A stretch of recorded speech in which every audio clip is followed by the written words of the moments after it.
Hello students, આજે આપણે લઈને આવી રહ્યા છીએ નવું વિડીયો લેશન અને આજનું વિડીયો લેશન સેમેસ્ટર 1 એટલે કે HNGના વિદ્યાર્થીઓ માટે ખૂબ જ યુઝફુલ છે, જેઓનું ઇંગ્લિશ છે અને જેઓ અંગ્રેજી સાહિત્યમાં ખૂબ જ ઇન્ટરેસ્ટ ધરાવે છે. તો તેવા વિદ્યાર્થીઓને આજે હું એક ઇન્ટરેસ્ટિંગ શોર્ટ સ્ટોરી લઈને આવી રહી છું. આજની આપણી શોર્ટ સ્ટોરી છે the fall of the house of Usher. તો આ એક શોર્ટ સ્ટોરી છે જેના વિશે આજે આપણે ડિસ્કસ કરવા જઈ રહ્યા છીએ. તો અહીં જે ટોપિક છે એ સેમેસ્ટર 1 ના સ્ટુડન્ટ્સ માટે એટલે કે જે પેપર છે પેપર 101નું છે. તો આજે આપણે આના વિશે ડિસ્કસ કરવા જઈ રહ્યા છીએ, લોંગ ક્વેશ્ચન વિશે જોવા જઈ રહ્યા છે. તો ખાસ કરીને અંત સુધી જોડાઈ રહેજો. એન્ડ યસ સ્ટુડન્ટ્સ, અહીં હું તમને સ્ક્રીનશોટ આપી દઈશ, તમે ચેક કરી લેજો, સ્ક્રીનશોટ લઈ લેજો. ઓલરાઈટ, તો ચલો જોઈએ, સમજીએ the fall of the house of Usher, which is written by Allan Edgar Poe. Yes, so let's begin.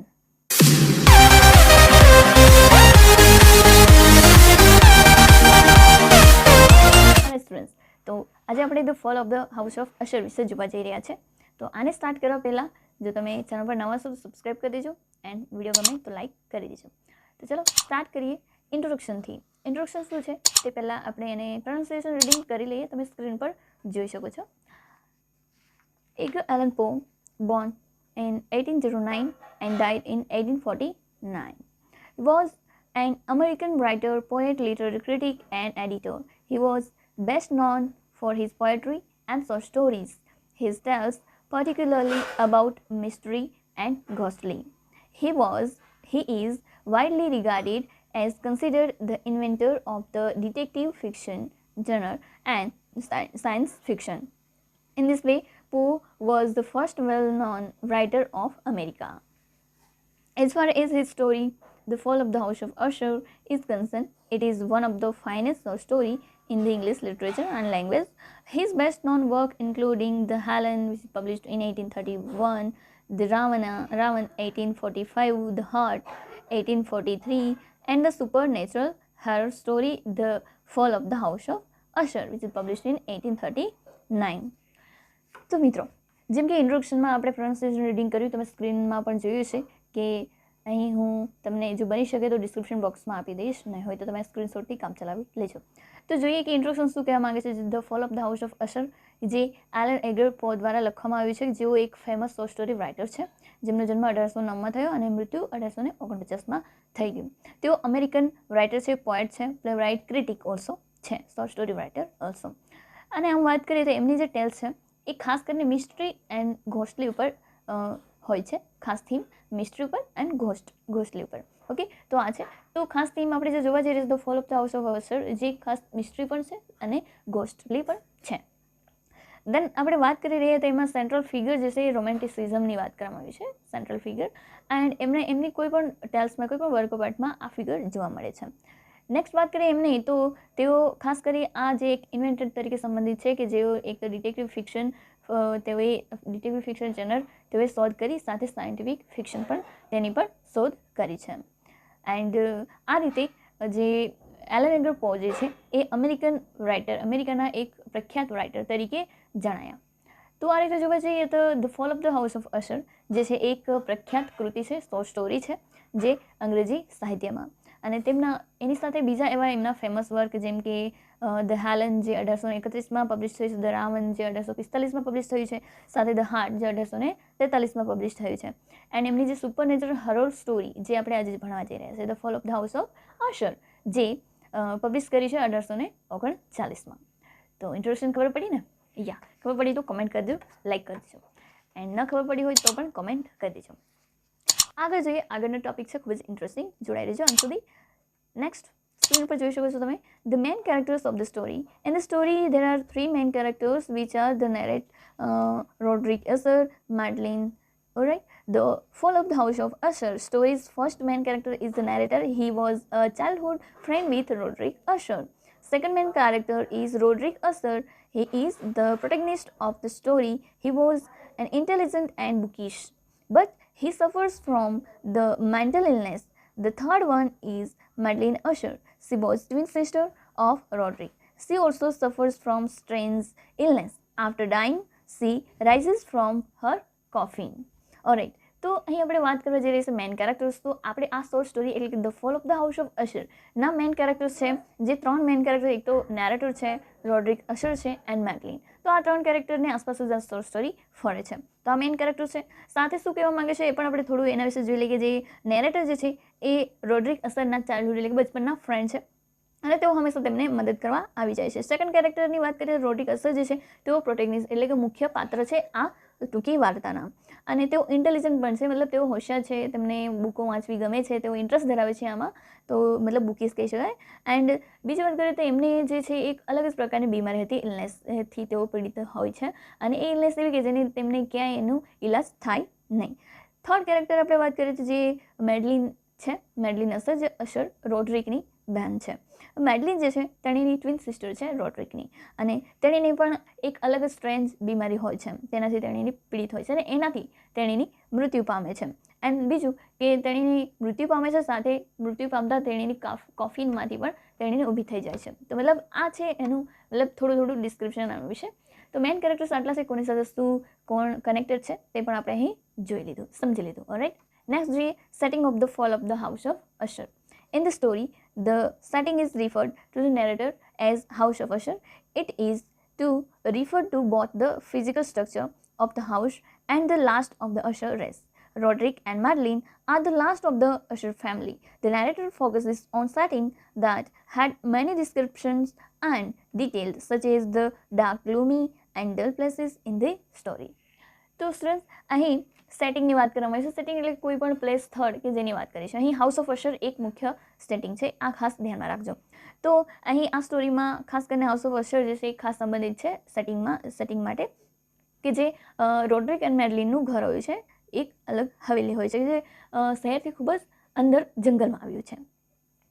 દેન અહીં વાત કરવામાં આવી છે કે જે હાઉસ છે એ છેલ્લી મતલબ લાસ્ટ રેસ્ટ ઓફ અશર હોય છે, જે અશરની છેલ્લી જે જાતિ હોય છે, છેલ્લે જે રેસ જેને કહી શકાય, તો છેલ્લે રેસની જે કહી શકાય કે અહીં તેઓ ફિનિશ અપ થવા જઈ રહ્યા છે.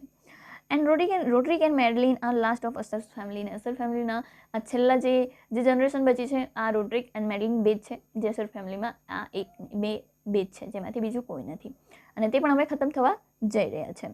એન્ડ આ રીતે નેરેટર જે છે ખાસ ફોકસ કરે છે સેટિંગ ઉપર, અને જે સેટિંગ તેમણે ડિસ્ક્રાઇબ કર્યું છે, જેમ કે ગ્લુમી એરિયા, ગ્લુમી સિનારીઓઝ, પછી અલગ અલગ ડલ પ્લેસીસ પણ બતાવ્યા છે આ રીતે. ઓકે, તો આ ખાસ તેઓએ આના પર ધ્યાન કેન્દ્રિત કર્યું છે આપણા રાઇટરે. તો મિત્રો, અહીં આપણે સેટિંગ વિશે સમજી ગયા. ખબર પડી હોય તો કમેન્ટ કરજો, અને ન ખબર પડી હોય તો પણ કમેન્ટ કરજો. આગળ વધીએ plot of the fall of the house of Usher. Plot of the story. Plot શું છે એને આપણે સમજીએ પહેલાં. Let's read with this pronunciation. Generally, the plot of the play, important part of the story. In the story, the House of Usher plot begins with the initial situation. It's showing the narrator arrives at a creepy house. Thus, the narrator notes the house gloomy atmosphere and supernatural threaten. Conflict is important element when Usher is in illness and the narrator is supposed to help him. The complication is also main part of plot. Madeline complicates matters. Her illness is equally mysterious and also her death. Climax play vital role when Roderick falls, freaks out of Roderick's prophecies about his own death come true as he died of fear. Another structure of the plot is the suspense. The narrator flees from the house. The narrator is feels full of heart, extremely anxious. The result is main part of the plot. The lastly, finally, the house of Usher is false and conclude with the house of totally broken. There is not only evidence that is once stood there. Alright, there is not any evidence that it once any stood there. Alright, તો પહેલાં તો આપણે plot વિશે સમજીએ. Plot એટલે કે જે જેમ કહેવાય ને કે કોઈ પણ માળા હોય તો માળામાં મોતીઓ હોય ને એ મોતીઓથી માળા બને છે. તો એવી જ રીતે પ્લોટ જે છે, પ્લોટ હોવો જરૂરી છે, અને પ્લોટથી જ શોર્ટ સ્ટોરી બને છે. તો એ વાત કરવામાં આવે છે પ્લોટ કે જેમાં અલગ અલગ એલિમેન્ટ છે, જેમ કે situation, conflict, complications, climax, suspense, resolve and conclusion. તો આ બધા જે છે એ એલિમેન્ટ છે આના શોર્ટ સ્ટોરીના. અને આખી શોર્ટ સ્ટોરીમાં આ બધા એલિમેન્ટ આવે છે. અને તેને અહીં આપણે ડિસ્ક્રાઇબ કરે છે પ્લોટમાં કયા કયા આવે છે અને અહીં શોર્ટ સ્ટોરી સાથે કન્સર્ન કરેલ છે. તો ફર્સ્ટ અહીં વાત કરીએ ઇનિશિયલ સિચ્યુએશન. પહેલી સિચ્યુએશન શું હોય છે the fall of the house of Usher. તો first situation it is this narrator arrives at the Usher's family. It means Roderick Usher. He is friend of narrator. તો અહીં વાત કરવામાં નેરેટર જે છે તેઓ રોડરિક અસરના ઘરે જાય છે આવે છે. તો આ પહેલી ઇનિશિયન છે જે હાઉસ જે છે ખૂબ જ ક્રીપી હોય છે. ક્રીપી એટલે કે ખૂબ જ ભયભીત થાય એવું ડરામણું. અને તેનું જે વાતાવરણ છે એ ઘરનું વાતાવરણ જે છે એ નેરેટર જોઈ છે તો એકદમ ગ્લુમી એટમોસ્ફિયર મતલબ અંધારું અંધકારમય એકદમ ડ્યુઈ એ રીતે એવું વાતાવરણ હોય છે કે જેને જોઈને આપણને ડર લાગી જશે, ફ્રીટન થઈ જઈએ છીએ.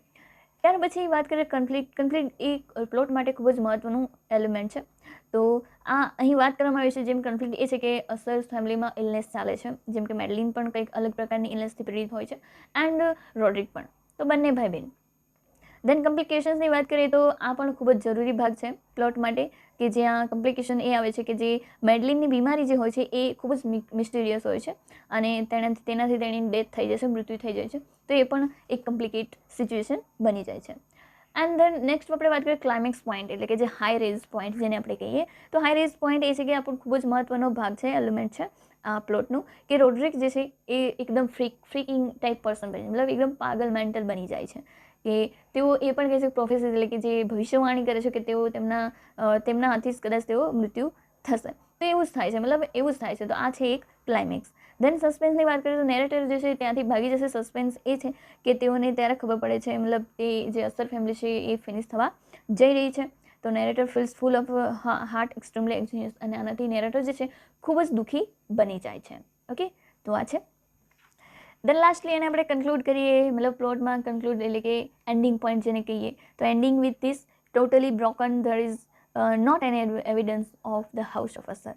અસરના હાઉસનું એવું મતલબ એ અહીંયા હાઉસ હતું યા કોઈ ફેમિલી રહેતું હતું એવું કોઈ એવિડન્સ નથી, કોઈ એવું સબૂત નથી કે ત્યાં કોઈ રહેતું હતું. મતલબ પૂરેપૂરું ઘર જે છે એ જમીનમાં ધસી ગયું, તૂટી પડ્યું અને આ રીતે વેરવિખેર થઈ ગયું અને અસર ફેમિલીનો એકદમ સંપૂર્ણપણે નાશ થઈ ગયો. રાઈટ. તો યસ આ છે story plot of the fall of the house of Usher. અહીં આ જે સ્ટોરીનું પ્લોટ આ રીતે હોઈ શકે છે હોય છે. તો આ રીતે તમે એક્ઝામમાં લખી શકો છો સ્ટુડન્ટ્સ. આગળ જે અહીં થીમ્સ આમ તો જોવા જઈએ થીમ્સને બનાવવા માટે તમે શોર્ટ સ્ટોરી લખી શકો. મેં અહીં ખાલી મેન થીમ્સ લીધી છે જે તમે ઇઝીલી લખી શકો. જેમ કે અહીં જોઈએ the themes of the story the fall of the house of Usher. Main themes are morality, madness, fear, incest, friendship, burial and the arts. તો મતલબ આ બધી થીમ્સ છે જે આમાં આવે છે અને આ બધી થીમ્સને લઈને આપણે એક્સપ્લેનેશન કરી શકીએ છીએ. તો મેં સમય જોતાં આપણો આ પ્રકારનો પ્રશ્ન બનાવ્યો છે જેથી કરી તમે એક્ઝામમાં અટેન્ડ પૂરેપૂરો કરી શકો. તો લાસ્ટમાં આપણે એને કન્ક્લુડ કરીએ. કન્ક્લુઝન તો તમે સ્ક્રીન પર જોઈ શકો. The story the fall of the house of Usher where the powerful story with a strong message about with imagination can to a person. Thus, the story which is finest work of Hngu sem and also written with the structural elements like character setting, plot and themes. તો students અહીં વાત કરવામાં આવી છે કે lastly સ્ટોરીને describe કર્યું કે જે સ્ટોરી છે કઈ રીતે કયા કયા એલિમેન્ટ્સ આવે છે, આમાં કયા કયા ટાઈપ્સ એડ કરવામાં આવ્યા છે અને જે સ્ટોરી છે એ શું કેવા પ્રકારનો સ્ટ્રોંગ મેસેજ આવે છે તે અહીં આપણે ઇન્ટ્રોડક્શનમાં દર્શાવી શકીએ છીએ. ઇન્ટ્રોડક્શન તમે જાતે પણ એડ કરી શકો છો. રાઈટ. તો મિત્રો અહીં આપણો આ પ્રશ્ન એટલે કે FYBA સેમેસ્ટર 1ના cc101ના સ્ટુડન્ટ્સ માટે આ ખૂબ જ યુઝફુલ છે તમારા એક્ઝામ માટે. તો ફૂલ્લી પ્રિપેર કરી દેજો. મેં તમને સ્ક્રીનશોટ આપી દીધા છે, સ્ક્રીનશોટ લઈ લેજો અને પ્રિપરેશન ચાલુ કરી દેજો. રાઈટ. તો આવા જ વિડીયો લેશન નેક્સ્ટ વિડીયો લેશનમાં આપણે લઈને આવીશું. ત્યાં સુધી જોડાઈ રહેજો મારી સાથે. માસ્ટર ઇંગ્લિશ સાથે તમે ભણશો અને આગળ તમને હેલ્પફુલ પણ બનશે. તો આશા રાખું છું તમને આ મટીરિયલ અને મારો આ લેક્ચર તમને ગમ્યો હશે અને ગમ્યો હશે તો લાઇક કરવાનું ન ભૂલતા. Hit like and also subscribe my channel.